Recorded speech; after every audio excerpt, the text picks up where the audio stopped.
sont au courant. Si c'est la joie, là il a mis là-bas. Le vieux jamais, si ça fait là, il s'en met hors de pas. Papa Jésus, tes enfants viennent vers toi. Tous tes enfants viennent vers toi pour que tu leur donnes ta sagesse. Sans ta sagesse, nous tes enfants, nous ne pouvons rien. Nous ne sommes rien sans toi, Papa Jésus. Nous demandons ta sagesse. D'ici quelques jours, quelques mois, la Côte d'Ivoire ira aux élections pour choisir son président. Donne-nous la sagesse pour que nous choisissions notre président sans problème, sans palabre. Sans toi, nous ne sommes rien. C'est grâce à toi que nous sommes là. Merci, Papa Jésus. Merci beaucoup. Nous comptons sur toi. Bismillahirrahmanirrahim. Allahumma salli ala Sayyidina Muhammad al-Fatih lima khulika wal qatim lima shabaka nasrul haqqa bil haqqi wal khadi ila siratikal mustaqim wa ala alihi haqqa qadri wa miqdaril azim. Rabbana ghfir lana wal ikhwanina allazina sabaquna bil iman wa la taj'al fi qulubina ghillan lil ladzina amanu rabbana innaka ra'ufur rahim. Sal subhana rabbika rabbil izzati amma yasifun. Wassalamu ala al-mursalin walhamdulillahi rabbil alamin. Bismillahil Fatiha. Bismillahirrahmanirrahim. Alhamdulillahi rabbil alamin. Arrahmanir rahim. Maliki yaumiddin. Iyyaka na'budu wa iyyaka nasta'in. Ihdina siratal mustaqim. Siratal ladzina an'amta 'alaihim ghairil maghdubi 'alaihim waladdallin. Amin.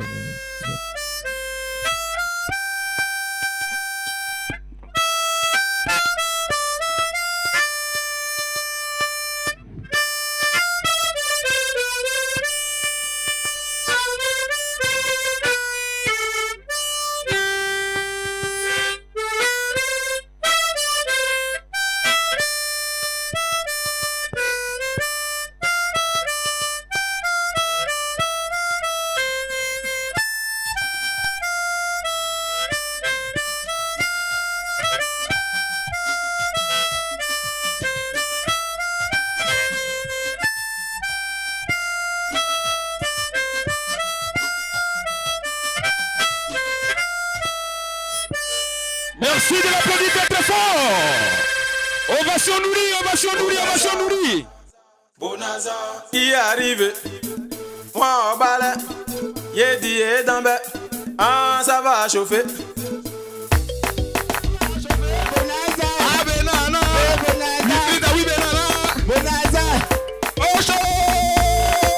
Moi, balai. Yé dit et d'ambé. Ah. Hey, c'est qui? Hey, c'est qui? C'est qui? Applaudissez-vous! Ah, Baba,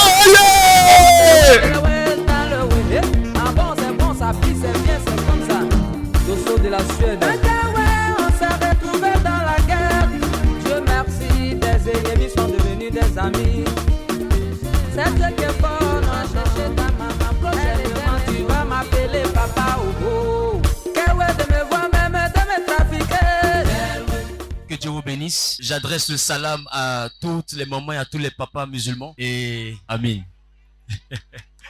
Et je veux adresser aussi paix et joie à tous ceux qui sont catholiques. Que Dieu vous bénisse. Et puis je dis shalom à tous mes frères évangéliques. Que Dieu vous bénisse. Je ne saurais poursuivre mon propos sans apprécier Dieu pour la vie du chef traditionnel, chef de terre, et aussi de l'imam Koné qui nous fait l'honneur de sa présence. Je veux aussi bénir Dieu pour la vie de tous les chefs traditionnels, les illustres présents, ainsi que les responsables et les différentes associations de femmes. Que Dieu vous bénisse. Je suis ici pour deux raisons. La première raison, c'est la cohésion sociale. Quand on parle de cohésion sociale, on ne parle pas seulement de paix. On parle surtout de vivre ensemble, de vivre en parfaite harmonie et de travailler pour que ensemble nous puissions subvenir aux besoins de nos différentes maisons. Et je pense qu'on n'a pas besoin d'avoir un parti politique pour rechercher la paix avec son voisin. Aujourd'hui, nous sommes dans une période que nous tous nous connaissons. Ceux qui ont 30 ans savent ce que la Côte d'Ivoire a vécu, ce qu'Abobo a vécu, ce que Yopougon a vécu, ce que la Côte d'Ivoire tout entière a vécu. Aujourd'hui, nous disons non à ce que nous avons connu hier et nous aspirons à ce que la paix qui nous permet d'aller au marché et puis rentrer en paix, qui nous permet d'aller au travail et puis revenir, qui nous permet d'aller à l'école et puis revenir, qui nous permet de voyager et puis revenir, que cette paix-là soit maintenue, que nous puissions veiller à ce que nous soyons dans cette même cohésion. Et je profite pour adresser bonne fête des mères à toutes les mamans. C'est vraiment aux mamans que je veux donner cette commission. Dis à ta voisine, c'est à toi que Pasteur Zahu est en train de parler. Parce que vous savez, quand deux hommes se battent, ils ont forcément une soeur, ils ont forcément une femme, ils ont forcément une maman. Et les mamans sont le trait d'union de tous les hommes. Quand nous rentrons à la maison, c'est une femme qui nous parle. On a eu l'habitude de dire que la nuit portait conseil. Mais à la vérité, celui qui dort seul n'a pas conseil. C'est son coussin et puis aucun coussin, aucun matelas ne donne conseil à quelqu'un. Quand on dit la nuit porte conseil, en vérité, on parle d'une femme. On parle d'une femme qui attend un homme à la maison et c'est elle qui lui parle. C'est pourquoi je veux dire au moment, c'est sur vous que nous comptons. C'est sur vous que nous comptons pour passer le message de la paix dans les marchés, pour passer le message de la paix dans les foyers. Parce que même la Bible nous dit que c'est la femme qui tient le foyer. Aujourd'hui, tout ce que nous voyons comme équilibre repose en réalité sur les femmes. Est-ce que les femmes peuvent s'applaudir? Est-ce que les femmes peuvent s'applaudir? Que Dieu vous bénisse, que Dieu vous bénisse. Donc il est question de pouvoir veiller à ce que cet équilibre soit maintenu. Équilibre sans lequel on ne peut pas partir vendredi à la mosquée. Équilibre sans lequel on ne peut pas partir dimanche à la paroisse ou au temple. Il est important que cet équilibre-là soit maintenu. Donc nous devons prier, nous devons encourager, nous devons aller dans le sens de promouvoir la cohésion sociale. Et c'est ce qui m'envoie aujourd'hui ici. Vous savez, pour ceux qui me suivent, savent que je suis très ouvert en ce qui concerne les autres obédiences, à savoir l'obédience catholique, l'obédience musulmane, et je suis lecteur du Coran. Et dans le Coran, dans le verset 61 de la sourate 8, peut-être que mon frère l'imam connaît pourra me dire, il est écrit, il faut rechercher la paix. Et lorsque tu recherches la paix, il faut faire confiance à Allah. Et aujourd'hui, nous faisons confiance à ce Allah-là. Et quand Jésus nous laissait dans le livre de Jean, chapitre 14, verset 27, il a dit, je vous donne la paix, je vous laisse la paix. Pas comme les hommes la donnent, mais comme Dieu donne la paix. Vous savez, il est important parce que tout repose sur la paix. Voilà pourquoi en hébreu, lorsqu'on parle de paix, on parle aussi de bénédiction. Parce que bénédiction et beraka, que les musulmans appellent la baraka, sont en réalité deux mots qui sont étroitement liés. Parce que tu ne peux pas être béni si tu n'as pas la paix. Tu ne peux pas réussir dans la vie s'il n'y a pas la paix.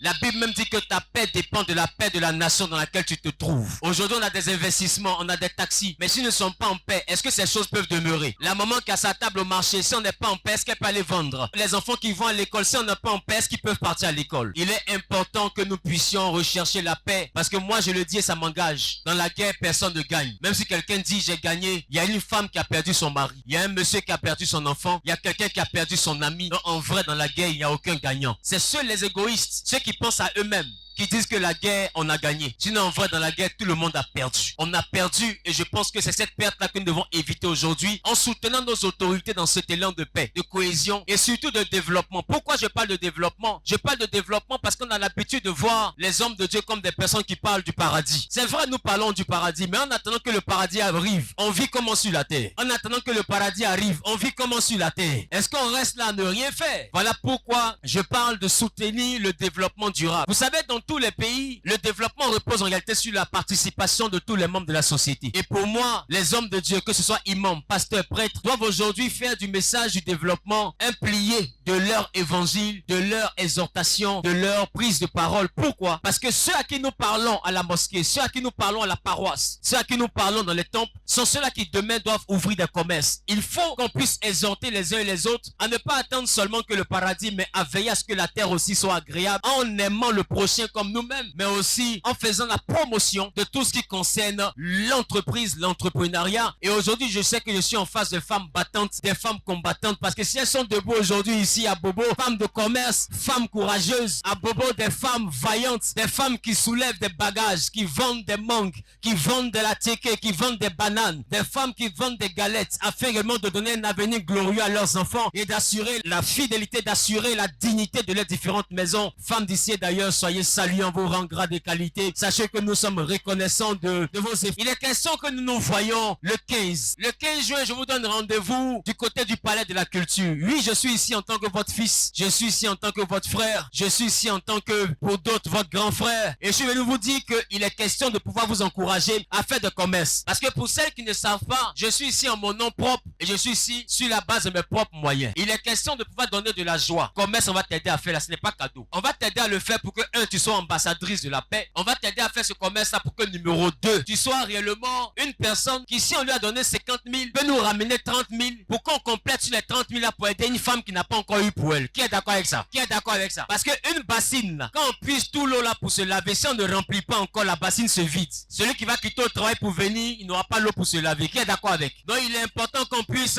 s'entraider. Que Dieu vous bénisse. Donc le 15, il y a des bus qui vont venir ici à Bobo. Le transport est gratuit. Quand on va arriver sur place, il y aura de quoi se rafraîchir, il y aura des sandwichs, de quoi manger pour ne pas rester là-bas et puis avoir faim. Pour dire mon enfant m'a déplacé, j'ai faim, je suis à 13 000. Je ne sais pas comment j'allais manger mon cabato à Bobo. Donc il y aura de quoi se rafraîchir directement à 13 000. Donc les bus seront ici tôt le matin. Et si parmi vous il y a des soeurs qui ne sont pas là, portez-leur le message. Et le 15 c'est un dimanche. Ça veut dire que tout le monde est à la maison. Voilà, on va à l'église, on va au culte. Et puis le 15, à partir de 15 ans, surtout au palais de la culture. En ce qui concerne les jeunes, il est question de pouvoir aider quelques-uns à pouvoir avoir les permis afin de pouvoir se défendre ça et là dans leur quotidien. Donc le but, c'est vraiment de pouvoir nous aider et nous entraider, mais aussi veiller à ce que la paix que nous avons, que nous puissions la préserver. Je ne serai pas seul le 15 à vous parler. Je serai avec un prêtre, le révérend Père Norbert Bécan que tout le monde connaît, et je serai aussi avec un cheikh, le cheikh Tidiane Diabaté, qui sera avec nous. Il est membre du COSIM et moi aussi, votre fils, votre frère, votre grand frère, je serai aussi là afin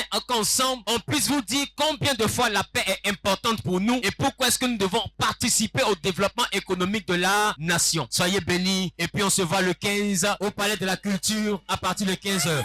Soyez bénis, soyez bénis, soyez bénis.